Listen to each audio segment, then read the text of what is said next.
I'm going to start by asking you a question. But before I do that, I'm just going to lay out a couple of statistics which you've probably seen in some form or other before. According to Oxford, 40% of current jobs will no longer exist in the next 25 years. Another stat around that would be 60 to 70% of jobs that we're training for will disappear in the next 15 years, according to the Australian Youth Foundation. Interesting.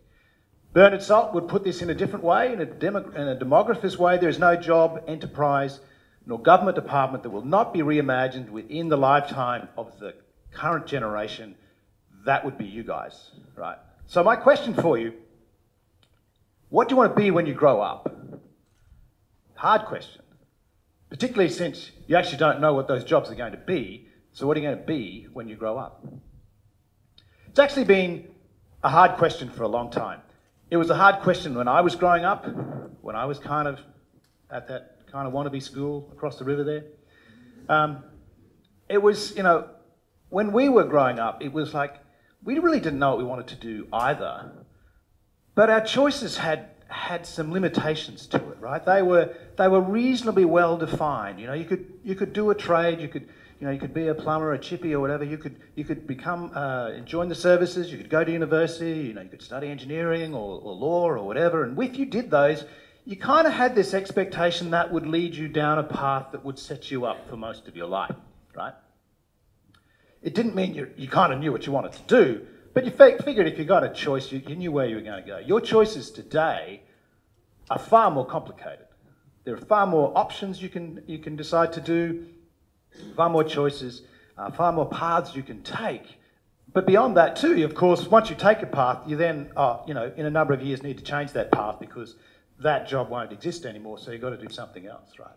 So it's not just choosing today, it's choosing, being able to re-choose as you go along. So life is a lot more challenging, far more opportunities, and perhaps a little bit more scary than it used to be.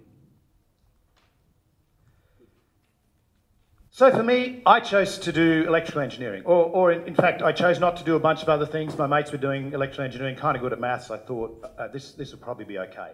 And it was actually quite a good choice. It served me very, very well. I joined a young company. We'd call it a tech startup nowadays. It wasn't back then, but it was just a young company doing bunches of interesting stuff with computers, and that grew pretty significantly. We ended up being acquired by a North American company that took me into North America, where I lived with my family for 4 years, doing some roles over there. We ended up spending a bunch of time in South Asia and Europe and places, and with that I got to learn how big the world actually is and how small Australia really is, right? We're in a global place and we're a little piece of that.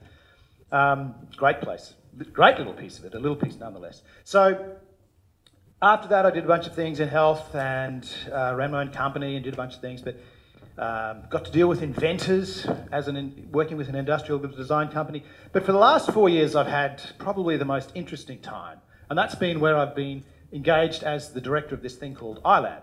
And iLab is actually a place where we help young entrepreneurs, young founders create new startup companies. And we give them the opportunities to do that, the mentoring to do that, and we get to look at all of those skills that actually are useful when you're trying to take this idea and make it into a new startup business. What are the things you need to have to make that successful?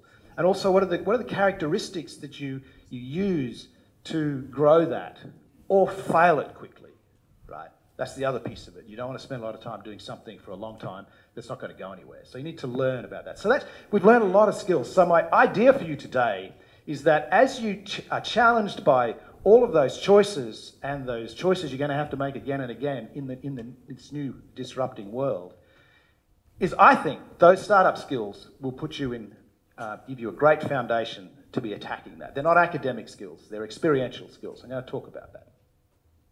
Let's touch on a bit of disruption first. You know, you will have heard the word. I'm sure this has been played in many discussions that you would have had. But let's touch on it. Uber and Airbnb, these are software companies, right? They don't own anything. They don't own hotels. They don't own cars, right? They just match people who need a room with people who've got a room with software. And they do that on a global scale. So now they are the biggest transport company. They are the biggest accommodation company in the world, bigger than all of those Hiltons and whoever, all those hotel chains, right? They're just bigger. So incredibly disrupting companies and classic cases of that. Other things that are percolating around this now, things like machine learning, right? This is where the data of the world is being sucked up more and more into the cloud, and the computing power on that is getting bigger and bigger. The tools and techniques to actually use that and have programs learn to look at data, look at another set of data, learn the difference, and iterate it, and then make decisions on that. That's what's coming. That's what's, it's not coming, it's actually here. I can, at the end of my working day, go down to my car, my phone will beep at me and it'll tell me, for me to drive home, it'll take me about 25 minutes with the current traffic conditions. I didn't ask to be told that. My phone with Mr. Google just sent it out to me, right? He's learning my behaviours, which is kind of scary. But that's a really simple example, and you see it starting to percolate more and more and more. So this machine learning will be incredibly interesting.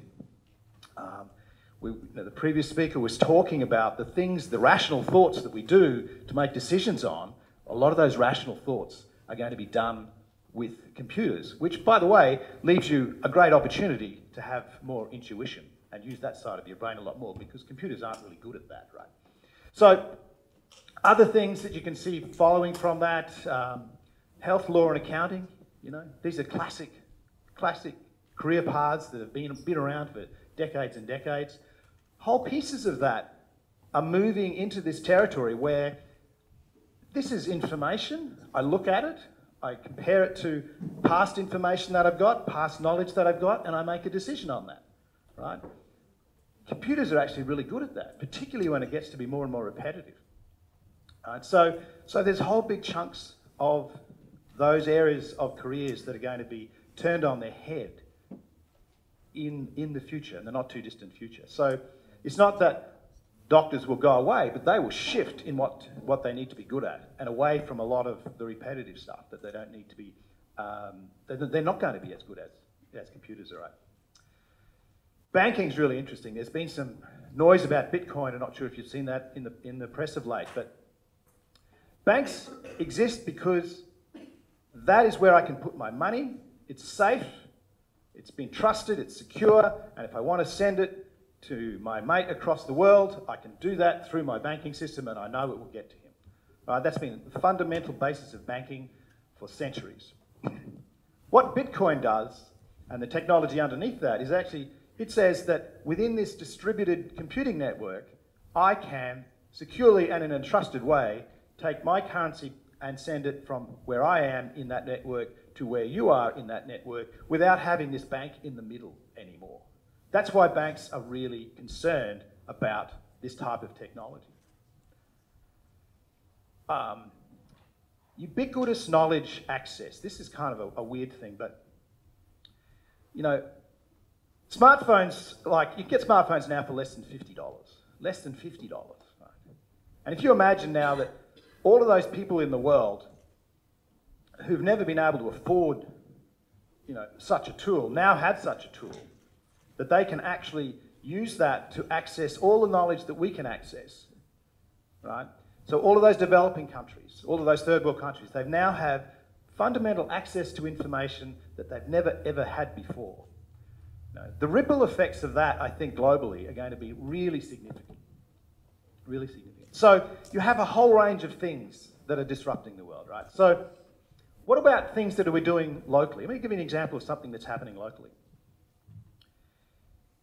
There's this company called ResAbbott Health. Now, out of the university, there was some research done that said if you cough, you can determine what respiratory ailment or disease you may have. Do you have a cold? Do you have asthma, bronchitis, pneumonia? Right, just by analysing the sound of a cough. So in order to do that, you need a microphone and you need a computer. You need a microphone and you need a computer. So suddenly, I can cough into my phone and know if I've got pneumonia. There was no doctor in that process, right? There was no Sullivan and Nicolaides in that process. It was just me and my phone and a computer. So, you know, that type of technology, and then you can apply that into the developing countries as well. So suddenly they can do this stuff too in the future. So it's really, this is happening in Brisbane. It's like a team of 10, less than 10 people, I think. Obviously they're doing work globally and they're doing trials and testing globally. But that company is now worth over $200 million and it was only created about 2 years ago.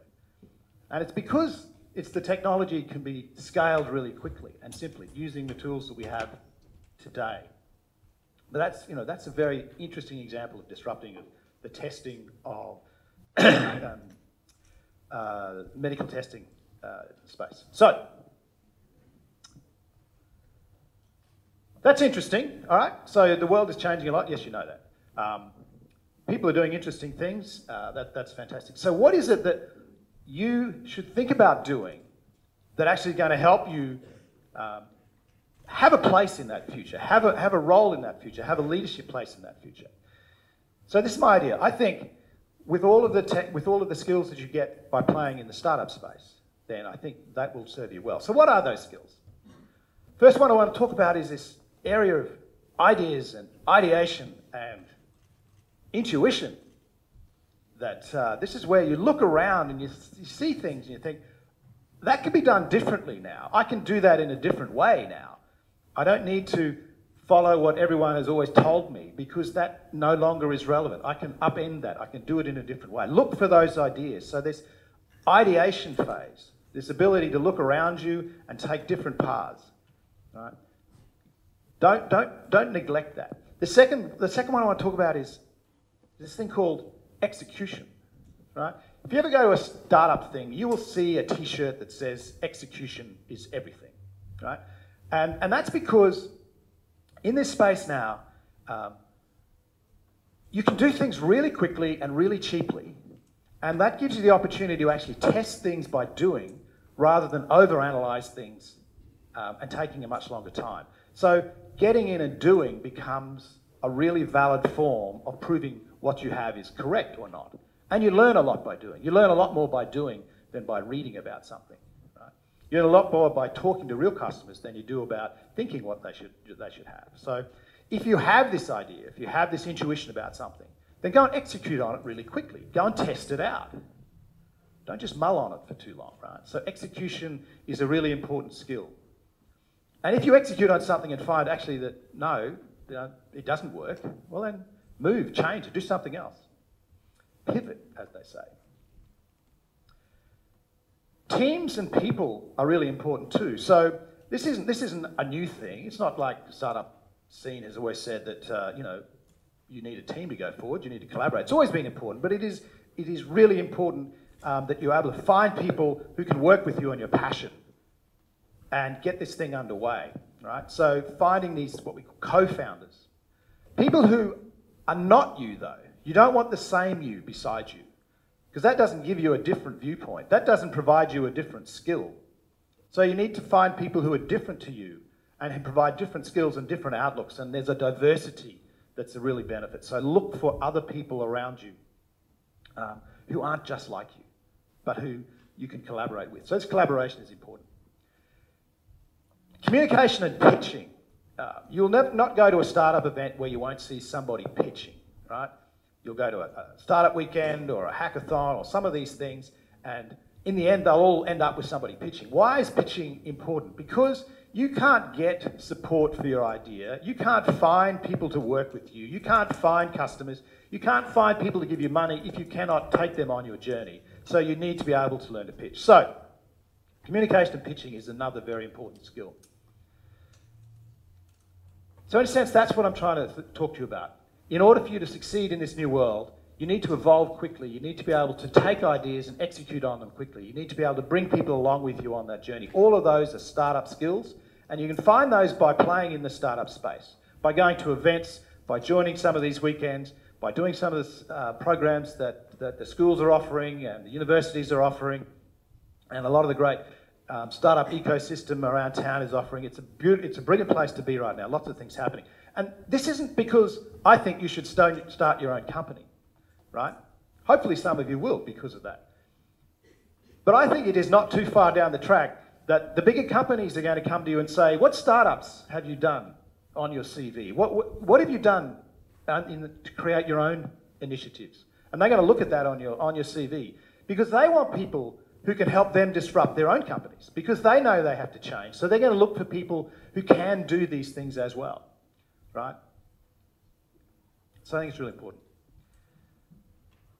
Quickly, I want to just talk a little bit about another piece of this. We've got a lot of things happening in the world, and there's another layer of this I want to take you along.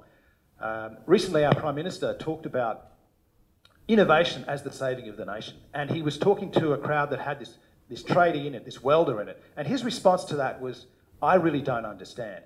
What does he want me to do? Does he want me to, like, weld two iPads together? Well, what does that actually mean to me? He doesn't understand. If you have a grandfather who perhaps has spent his life saving and bought 3 taxi licenses, valued at about $1.5 million, 50 years of work, right? And that is now a decimated investment by Uber coming along, right? That makes him angry. And people are angry all across the world with Uber because of this disruption, right? So you need to take people with you. I was in London for the Brexit vote about 12 months ago. It was fascinating. I was in a startup scene and everyone was saying, we will stay, we will stay. It's really important to have a global community. It's really important to have ideas flowing across boundaries. It's really important for us to have access to markets quickly. So we really need to stay. Of course, that's what will happen. Actually, that's not what happened. We left, they left. And there were tears the next day, absolute tears with my colleagues there. So why did that happen? One of the things you look at here is about age. So if you were young, you're kind of top right there, you voted to stay. If you were older, you voted to leave. It was really clear cut, right? So that goes a little bit about what type of, as you get older, what type of characteristics do you have? I think there's an order, predictability and control that you're looking for when you're older. You are less risky, less risk averse, more risk averse, sorry. When you're younger, you're kind of global, open and connected, and you're digital. So you've been involved in a global world from day one. So you need to, retain that. But remember that there's a whole bunch of people who are scared about what this world is bringing. And so you need to put yourself in those people's shoes. You need to have a level of empathy that goes with this, a level of ethics that go with what. So when you do something different that's going to affect people's lives, it's going to change their jobs, it's going to change their investments or whatever it might be, you need to do whatever you can to understand that and bring them along with you on this journey. So, ideas, execution, collaboration, and pitching are really strong skills that you can learn in the startup space. And I would implore you to take a level of empathy as you go into the world as well, because you are going to be affecting people's lives in a far more frequent pace than we've probably seen before. But if I put my kind of patriotic hat on, I'm kind of like, we're at a stage where this is a global world. Despite the rise of Trump's and the rise of nationalism and the Brexit votes, we are certainly in a place where we do need to be taking our place at the table in this innovative, this disruptive world. So I would really implore you to not just accept the future, but actually get out there and help us build it. Thank you very much.